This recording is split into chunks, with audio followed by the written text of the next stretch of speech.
Mislim, da je današnji dan tisti, ko se bo udejanila referendumska pobuda izpred 17 let in sicer, da bodo trgovine ob nedeljah zaprte. Nova Slovenija je pravzaprav že pred to referendumsko pobudo takrat leta 2003 dala predlog zakona o zaprtju trgovin, zato je s toliko večjim veseljem podprla referendum o zaprtju trgovin in ne nazadnje nagovarjala volivce.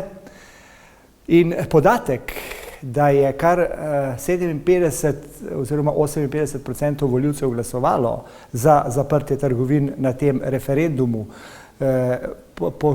po številu skoraj 300 tisoč volivcev, seveda to jasno pomeni, da je ljudska volja bila izračena in da se ta ljudska volja mora udejaniti. V Novi Sloveniji damo prednost družinskemu življenju in prav je, da ob nedeljah tudi predvsem trgovke preživijo svoj dan v družinskem življenju, to se pravi v svoji družini.